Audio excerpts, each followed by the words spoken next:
I've been now working for the past roughly 6-7 years with the Finnish national team. First with Mr. Riku Valleala as our lead researcher in javelin sports and javelin throwing, and being able to learn from him about javelin biomechanics and measurement systems in javelin throwing. And now for the past 2 years, I've been working as a lead researcher with our coach Petteri Piironen with the Finnish national team. And the topic of my presentation today is javelin throwing performance, and we're going to look at the field test results which have been done in the Finnish national team in javelin throwing, and then also the throwing biomechanics. So I'll go over the presentation overview. I've dealt this presentation into 2 parts. So first we're going to cover the field tests and the field test results relation to javelin throwing performance. And then in the second part we're going to look at the throwing biomechanics, there especially the javelin release parameters, run-up velocities, and the final delivery step. And in this second part, I'll concentrate on the German versus Finnish throwers. That's because, as we all know, for the past 2 years or a few years, the Germans have been in really good shape, in really good throwing performance, and it has been interesting for us to see what the Germans might be doing differently compared to our athletes. I'll say a few words about Research Institute for Olympic Sports. We have done their javelin research, which started already at the 1990s. Back then, there were 3D motion analysis done. During the 90s, there were 78 athletes measured and a total of 315 throws, which were analyzed on that time period. There was some measurement equipment development, for example, throwing gate, which used 2 infrared sensor arrays for release parameter measurements, both in the competitions and trainings.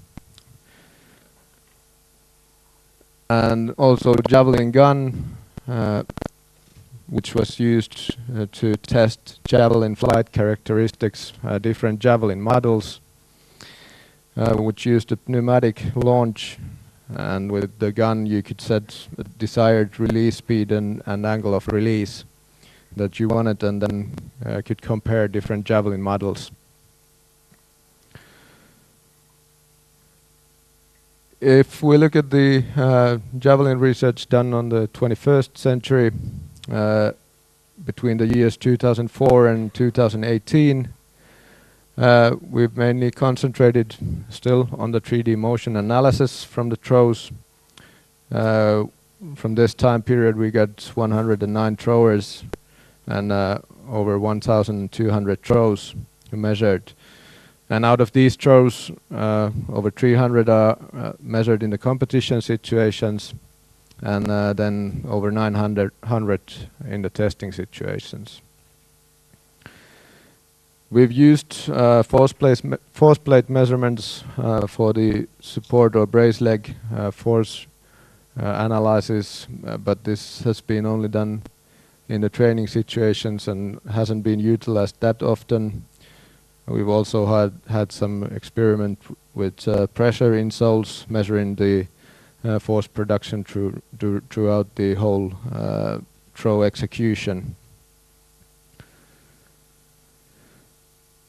Okay, so then I'll move to our first part of the presentation. And here we are looking at the Finnish national team in javelin and their field test battery, the field test results and their relation to throwing performance. And in the Finnish national team field test battery, the different tests that have been included. This is not the total list of all the tests that have been done, but these are the ones I'm going to concentrate on in this presentation. So there's been flying 20-meter sprint, then horizontal jumps, including standing long jump, 3 broad jumps, and 5 alternate leg-bound tests. And then a section for maximal strength measurements as 1 repetition maximums. There we've had bench press, clean, snatch, and a deep front and deep back squat. And the last final section has been different shot throws, where we have a overhead shot forwards, overhead shot throw backwards, and the forward under shot throw. Men have used 4 or 5 kilo shots in these, and women 2 or 4 kilo shots. And what we now did was that we collected test results between the years 1981 to 2017. We have Finnish national team throwers, both adults and junior level athletes between, I think, from 20 years, from 18 years up to the most seniors. And we also, in this database, we now have results from 46 different throwers, and from those 46 throwers, there are 162 seasons where there's data from their test results. And what has to be, then what we did also is that we collected the competition results from the corresponding seasons where we also have field test data. And what has to be noted about the data set is that all these tests are performed and supervised by the athletes and coaches themselves. We don't have any standardization over the tests, or we don't know if all the tests have been executed in the exact same manner. But this is one limitation of the data set that we collected, but the only way that we could be able to get this number of data from high-level throwers and their strength characteristics.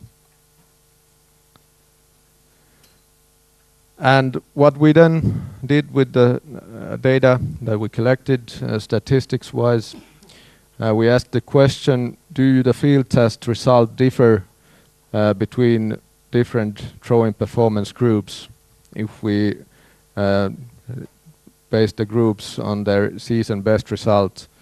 So basically, for example, in the flying 20-meter sprint, are the over 85-meter throwers faster in the flying 20-meter sprint compared to the lower performance groups? Are there any differences then also between the lower performance groups? And in men, we had the under 75, 75 to 80, 80 to 85, and over 85 meter groups. And in women, under 55, 55 to 60, 60 to 65, and over 65 meter performance groups. We also looked at the association between the field test results and season best as a correlation analysis. So first, if we look at the flying 20-meter sprint and looking at what's the relation of maximal running velocity to javelin throwing performance, with the flying 20-meter sprint in men, only over 85-meter group was faster than under 75-meter group, and no differences were seen between other performance groups. And also, there was only a weak correlation between the flying 20-meter sprint time and the season best result. In women, the results were basically the same. Only over 65-meter group was faster than the under 55-meter group, and no differences were seen between other groups. And the relation of the flying 20-meter sprint time to season best results was slightly stronger in women compared to men, but still there was only a moderate correlation. So as a summary for the flying 20-meter sprint test, it does not discriminate throwing performance groups. There are only weak or moderate associations to throwing performance. So my perspective would be that this is not a necessary test to have in the Javelin field test battery.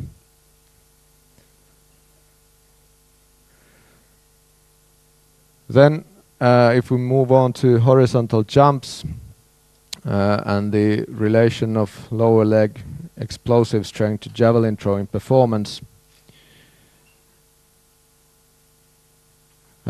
we had these 3 different horizontal jumps that we did, and all the horizontal jumps were highly interrelated, meaning that if you were good in the standing long jump test, then you were also good in the 3 broad jumps and 5 alternate leg bound tests. So basically all these tests test the same physical characteristics and force production capabilities. And out of the horizontal jumps, the 3 broad jump tests had the highest correlation to the season best results. There was a strong correlation between the jump test results, so that the better season best also had longer jump lengths, with quite a lot of variation also in the test results. And if we look at the different performance groups in women, both the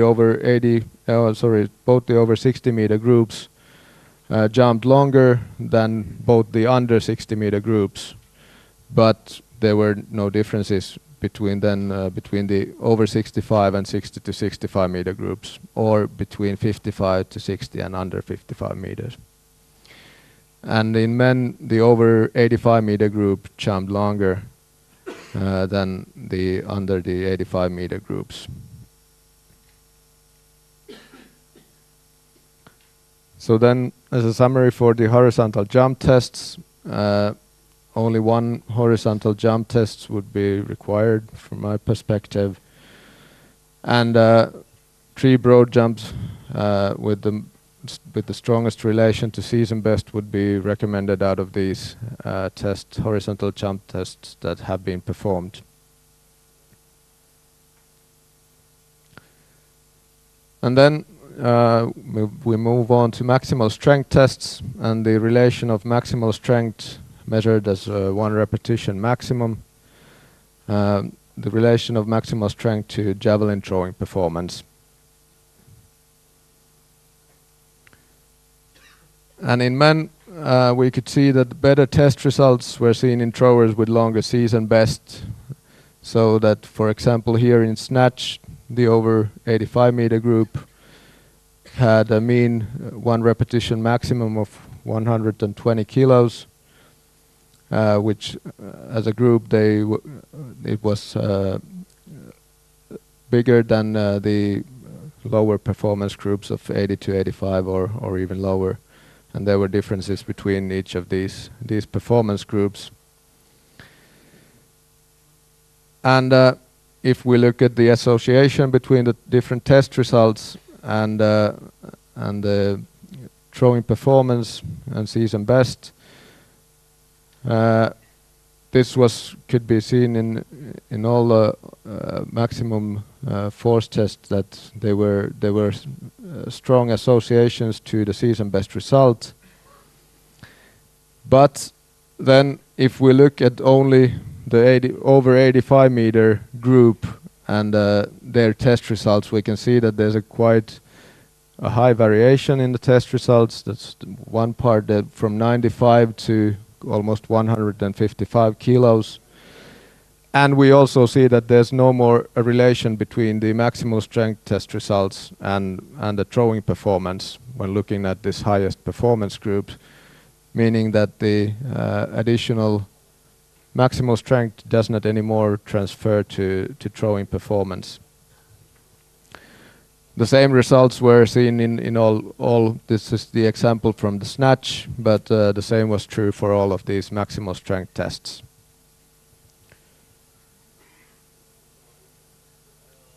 For the women's maximal strength test results, the relations between maximal strength and season best were less clear than in men. There still was a moderate association in clean and snatch between the 1 repetition maximum and the season best results.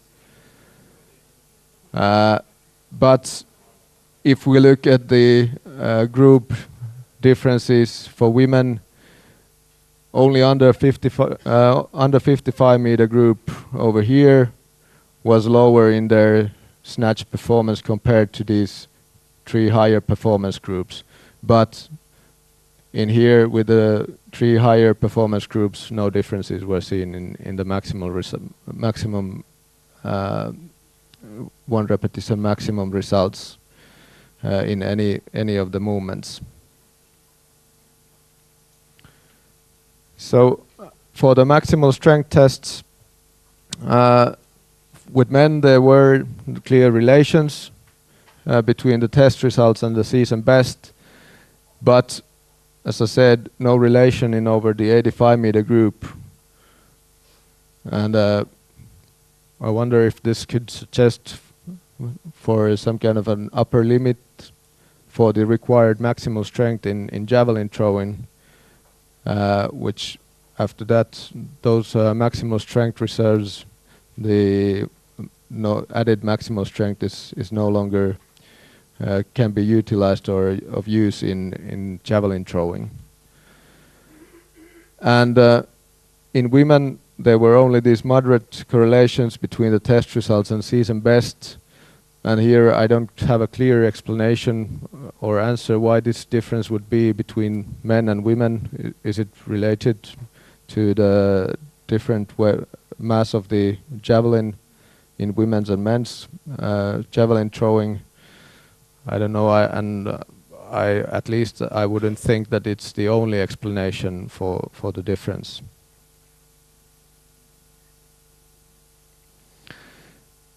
And then lastly, if we look at the shot throw tests and the relation of explosive strength to javelin throwing performance,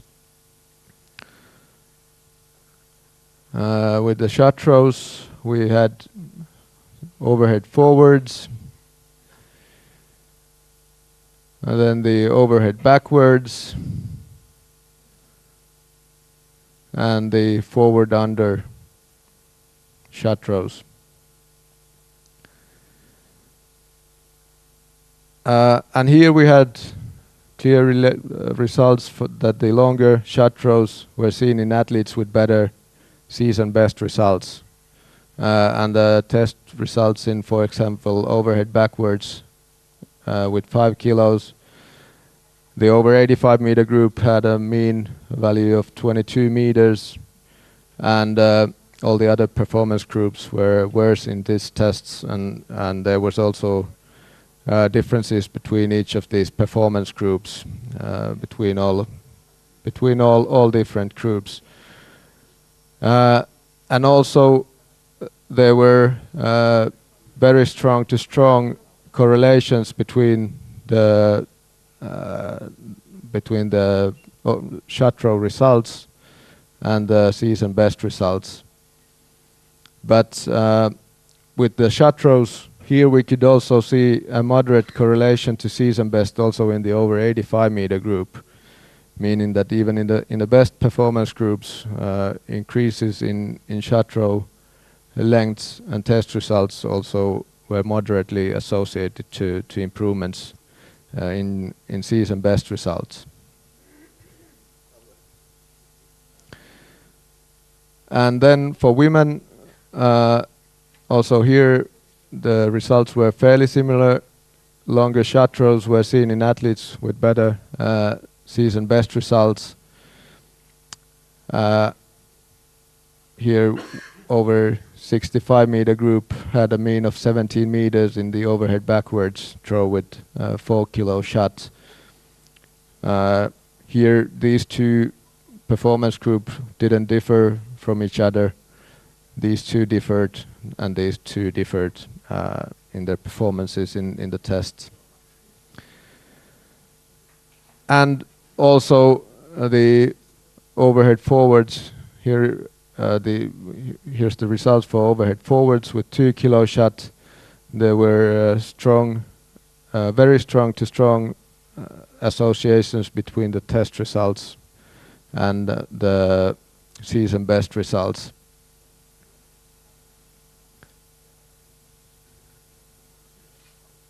So for the field test result and javelin throwing performance in shot throws, as a summary, there were clear relations between test results and season best.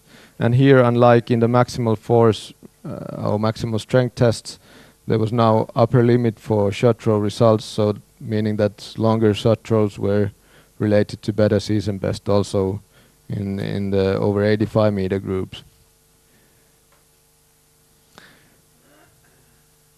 Well, then based on the data that we collected and the analysis that we did, we devised or came up with the reference values for the 85 meter performance level and 75 meter performance levels. And something I must address here is that I'm not trying to claim that these are the exact values that you have to have in order to be able to throw 75 meters or 85 meters. If we look at the standard deviations in the test results, there's plus minus 15 kilos or even 25 kilos in the tests. So rather I think these reference values of a way to evaluate your athletes' strengths and weaknesses in their force production capabilities, whether they are in some areas far from the reference values, which might limit their throwing performance and which could be an aspect to develop through strength training. And especially with these 85 meter values for the maximal strength tests, I would consider this more as an upper limit of required maximal strength, and especially after these values, the emphasis should be more on the explosive strength and development in the shot throw tests or an explosive strength rather than developing more higher maximal strength capabilities.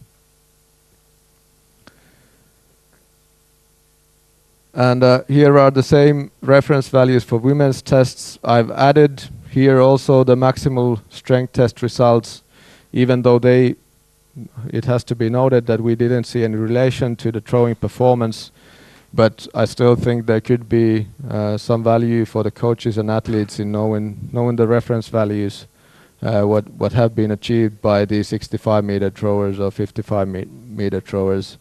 What's the range or variation in the test results.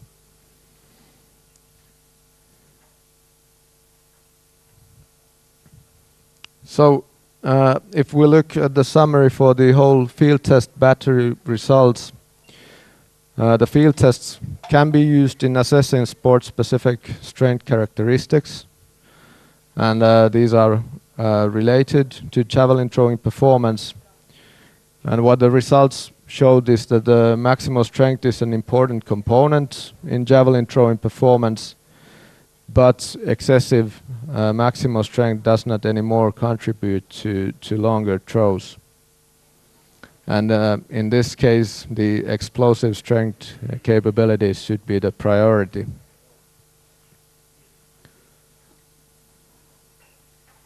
And also, the field tests and the reference values can be used to assess athletes' strengths and weaknesses. And if we look at the strengths and weaknesses and design a training program to develop some specific aspect of the force production capabilities, then these same field tests are an easy and sport-specific way to assess the effectiveness of different training periods used as a pre and post tests.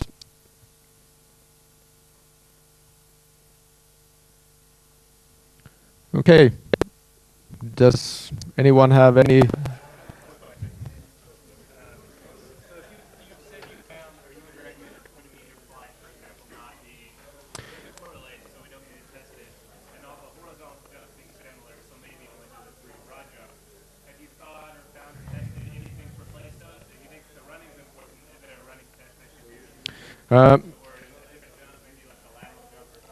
We were just discussing these possibilities, because this is basically the data that's been available and collected in the national team for decades, and we were just discussing other possibilities. That maybe one thing could be that we have some kind of a horizontal jump test, alternate leg bound with a running start, so that we'd have a more similar force production times in the tests, rather than, I don't know, it might be slightly different compared to these tests that have been done from the standing start. And then one other thing that we were discussing about was the addition of lighter weights in the shot throws, because now we're still with the 5 and 4 kilo shots. We might be testing not the extremely fast velocity movements, and maybe we should add lighter shots in the field tests to test the velocity strength continuum more better in also in the velocity section.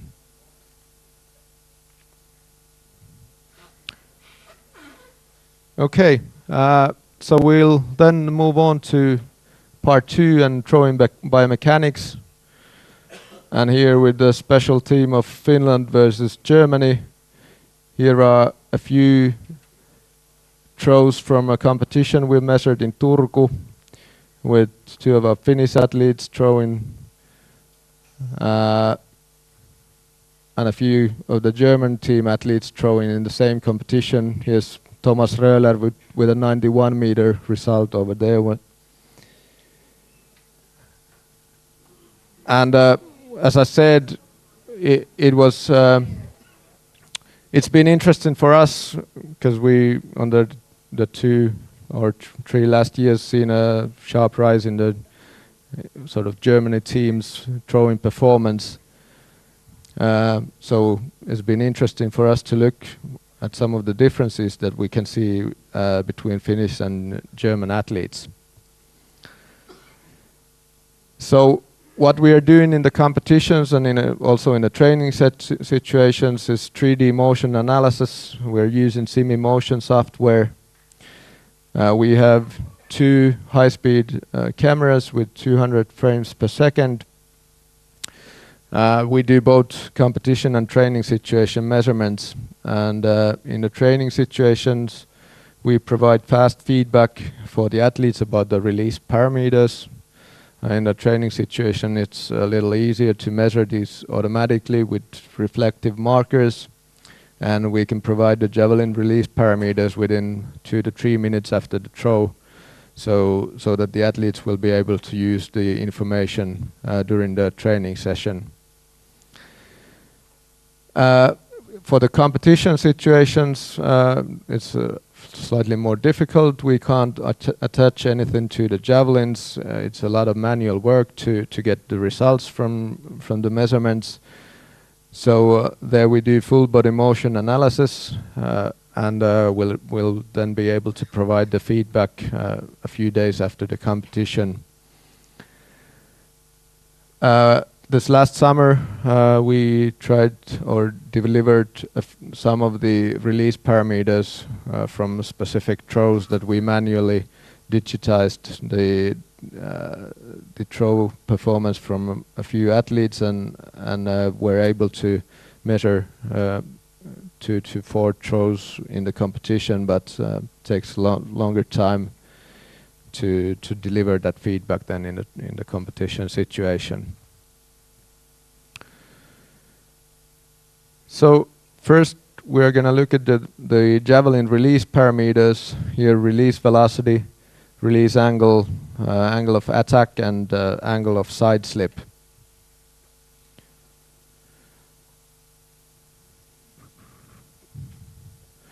Yep. So for the release velocity, we're talking about the Javelin center of mass velocity at the release moment. Then for the release angle, we are looking at the angle between the release velocity vector and the horizontal plane. For the angle of attack, is calculated from the angle of Javelin attitude minus the release angle. So here a greater angle of attitude compared to a smaller release angle will result in a positive angle of attack, and the other way around, that smaller angle of attitude compared to release angle will provide a negative angle of attack. And then angle of side slip is basically the same as angle of attack, just looking from the above view, the difference between the direction of the Javelin velocity and the angle of attitude in the upward perspective.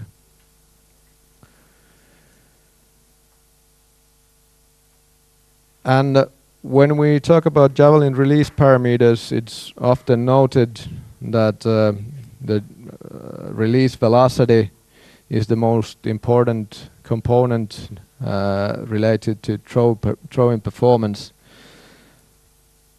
And if we look at the mean values and the throw lengths of different throw lengths, we can see that yes, the mean release velocity increases as a mean value, but we also can see that here there's roughly 4 meters per second differences between the minimum and maximum values for roughly the same length throws.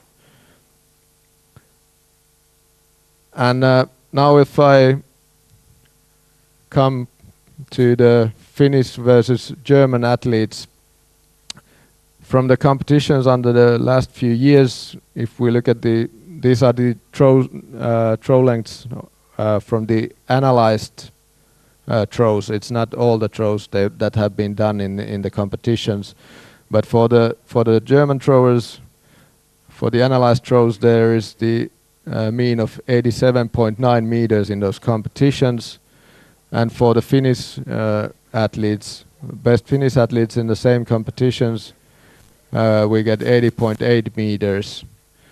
But if we look at the mean results for the release velocities, there's only 0.1 meters per second difference in the release velocities in these two groups.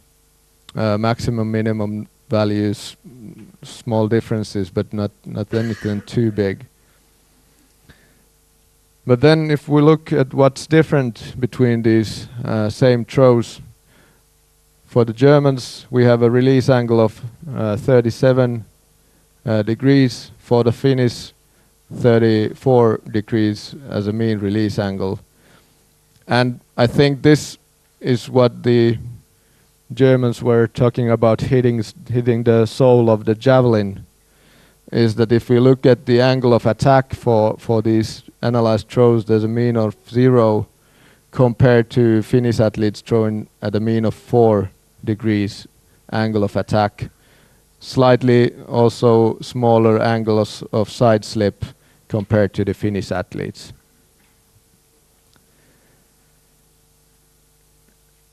So if basically everything else would remain the same, I guess the Finnish should throw in a 3 to 4 degree higher release angle. This would come down to 0, and we'd be throwing 87 to 90 meters. So easy as that. Okay, those were some of the differences that we can see in the release parameters. I'll go over a few technical details during the throw execution. And I hope I'll be able to sort of combine and come back to these results, which I'm showing you first in the end, that how do these relate to each other and to the differences in the release parameters. So first, what we are going to look at is the thrower's center of mass velocity at the final right and final left foot contact. So after the crossover step, the final right foot contact moment, and then the brace leg contact moment.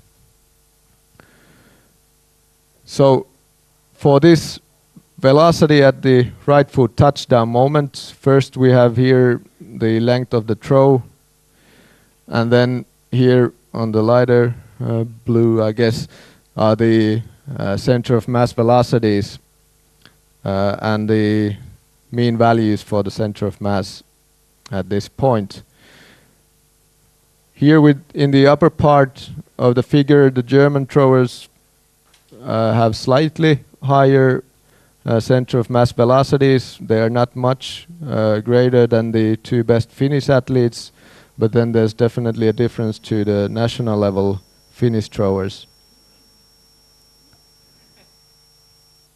If we look at then the center of mass velocity here at the left foot touchdown, we still see that there might be a difference between the German throwers and the national level Finnish throwers, but here there's also quite a lot of variation between these values for the German throwers, and not that big of a difference to the two best Finnish throwers.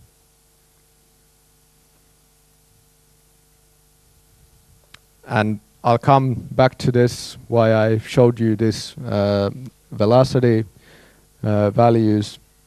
But if we move on to the delivery step and look at the delivery step duration, step length, and a left foot trajectory during the delivery step,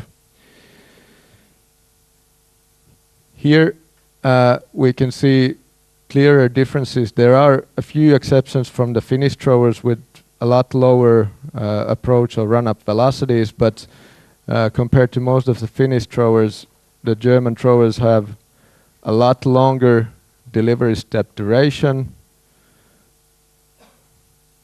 and a longer step length during the delivery step.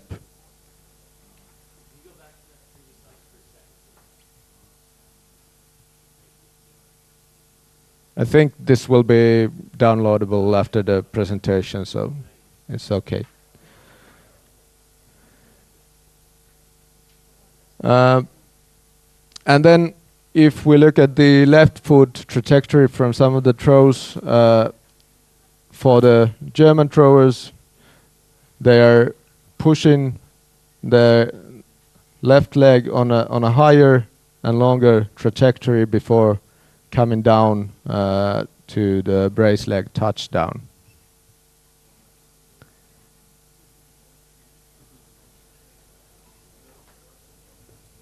And here we also have one picture of the same competition, roughly the same phase during the throw, where we can see the same differences here in how the Finnish throwers and German throwers are pushing their left leg forward. And also here we have, I think, sort of a philosophical difference between the Finnish and German throwers in their use of the right leg during the delivery step. In Finland, what's been taught and what's the basic approach to javelin throwing is that when you come down from the crossover step, you have to come down to the right leg as quick as possible, rotate the right leg under the body, and then come down with the brace leg as fast as possible. And the rationale for this has been that this way you'd lose the minimal amount of velocity during the delivery step, and you'd be able to come down to the brace leg with as fast as possible center of mass velocity. The Germans, they clearly use a more active force production here with the right leg, trying to drive forwards. It might be that, or it is that they lose some of the velocities that they have built up during the run up, but as I showed, they have quite a high run up velocity at the right foot touchdown. So it might not matter even if they take the longer delivery step, they still have quite a high velocity when coming down to the brace leg.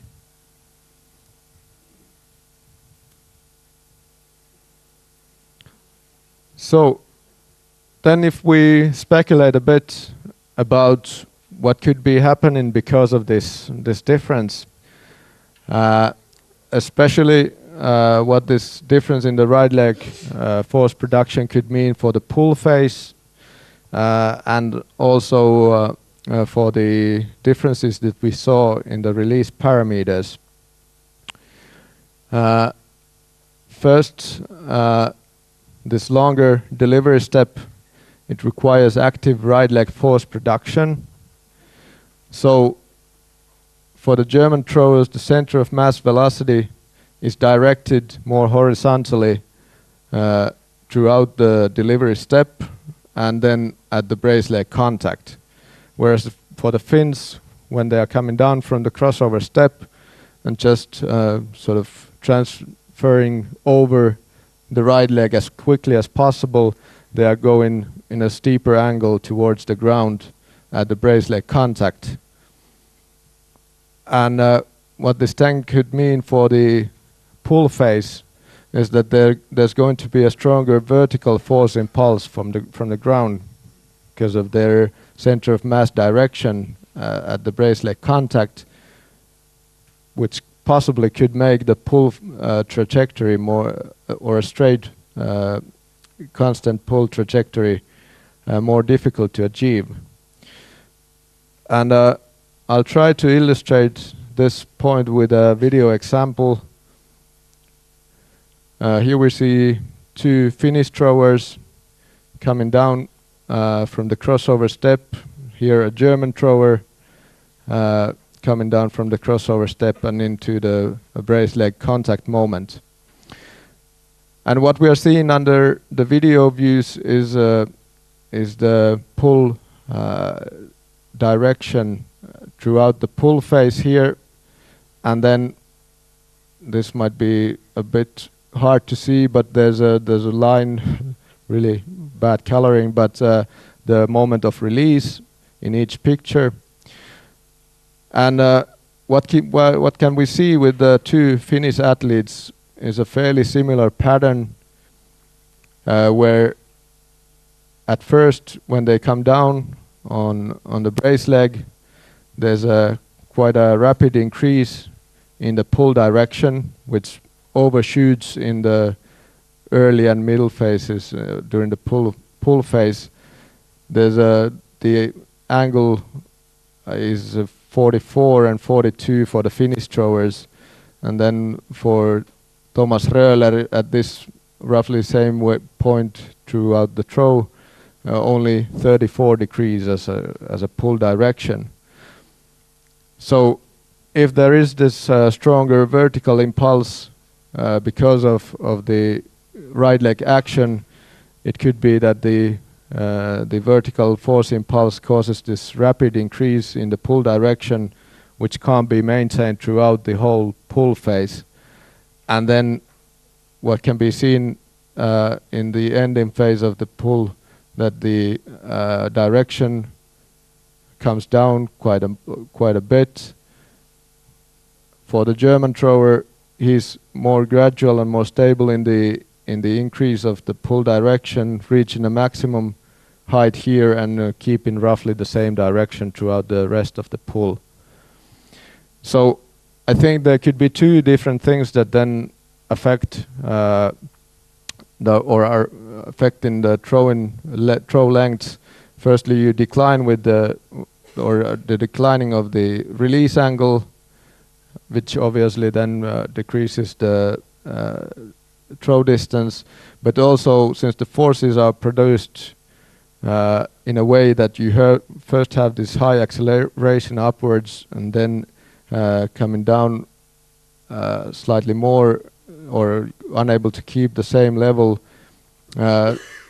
we can see stronger vibrations in the Javelin during the flight phase compared to the German throwers' flight phase. There might be something then affecting the aerodynamics or flight characteristics throughout the flight, which also, in addition to the release angle, could be affected.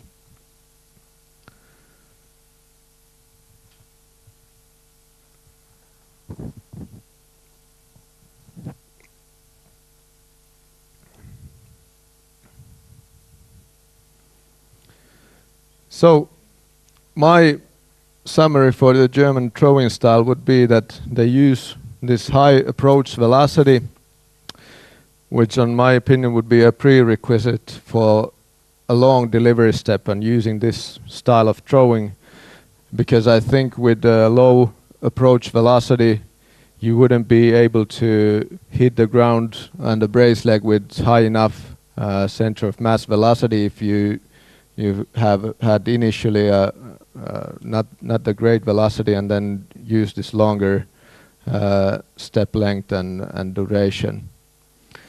Then they have this active right leg force production after the crossover step, which makes the center of mass velocity direction more horizontal at final left leg or brace leg contact, leading to smaller vertical force impulse in the beginning phase of even the beginning of the pull phase, and this might lead to the more stable increase in Javelin pull trajectory, possibly more easily controlled release angle than compared to this steep incline and decline pattern seen in the Finnish athletes. Okay. Thank you.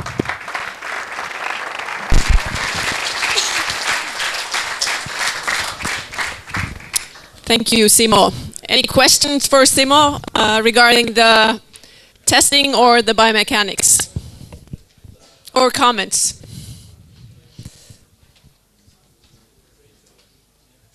Duncan? So it sounds like it's a running skill. Skill in running, to learn how to run this way under the block instead of that way. Yeah. With other things. With other things, yes, and I don't think I'm sort of suggesting that this is the only way to throw Javelin. I'm just saying that in Finland there's been this tradition, and I read it in also one of these Javelin books that was released, that they clearly state that that has to be done. You have to step over the right leg as fast as possible and come down to the brace leg as fast as possible, and I simply don't think that's the case based on the results that we see from the German throwers. I do think that the Finnish throwers have thrown really long with this same technique at parts. I think it might be that the German throwing technique is maybe slightly easier to control, hitting the sole of the Javelin more consistently compared to this to the technique that the Finns are using. Petteri.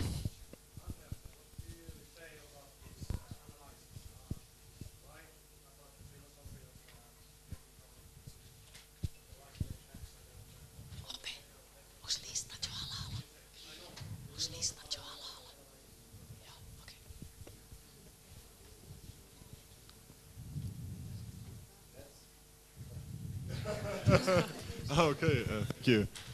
Hello, test. No. We are now. My coach said we're a little bit depressive because we are now knowing that the Finnish guys will be a little bit more aggressive the next years. No, just kidding.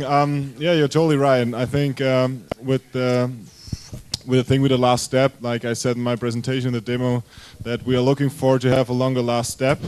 That's true, and we're looking to push forward, not the way the Javelin goes on, push forward straight onto on the throwing field, and yeah, say that right, like what I said, to hit the sole of the Javelin. As you can see, there was no angle of attack. It was the release angle just, and yeah, that was quite yeah, the same things like I said in my presentation. But you have now the biomechanical things. You have the data, and yeah, let's underline that. It was funny to hear you. It was almost like we planned the presentation. Yeah, yeah, we talked to each other before that about what else I'm doing, what he's doing, you know. No, just joking, but it's quite good. Good analysis. Anyone else? Just to say, and in Germany we don't have these how do you say that? We didn't analyze the different throws types like Finnish, German, or another country, but I think that's a good idea to do that in Germany as well. How other guys or other countries are going to throw, and compare this with us, like you do it with the speed, with the last step things, and some things like that. And we don't have the data. That's quite good. Thank you for the idea. You're welcome. Okay, if we don't have any further questions, Uwe. Yeah, you also compare the body position at landing right after cross step or touchdown with left. That's a really excellent question. We haven't looked at the position for the right leg at this point, sort of the touchdown moment at the right leg, but that was one thing that we were discussing today actually, that this would be some of the crucial parts that if you're too far behind, you won't be able to, you're going to slow down a lot, and you won't be able to produce force in the right direction in the first part. And then if you are too forward, you don't have the enough direction for the pull if you are too forward in relation to your right leg. So I think that that's something that we have to add to the analysis. But then we have looked more about the angle of the brace leg than the actual center of mass placement. It hasn't been one of the parameters yet. It could be, I think it could be added, but more on the whole angle of the whole leg, from the hip to the ankle joint. That what's the angle for that, and how far forwards is the leg directed at the brace leg contact. But I think the center of mass could be added there as well, as one of the parameters of interest. Yes, especially if you look only to be fast between right and left, you have to be more in front of the other. You can't have a long pull. Yeah. That's the right way to look for a little bit longer last step, not to jump instead.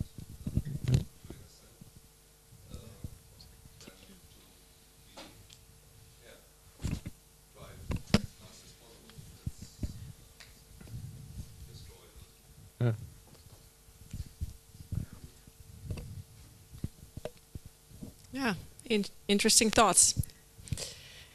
Looking forward to the next time, Simo, and the new parameters.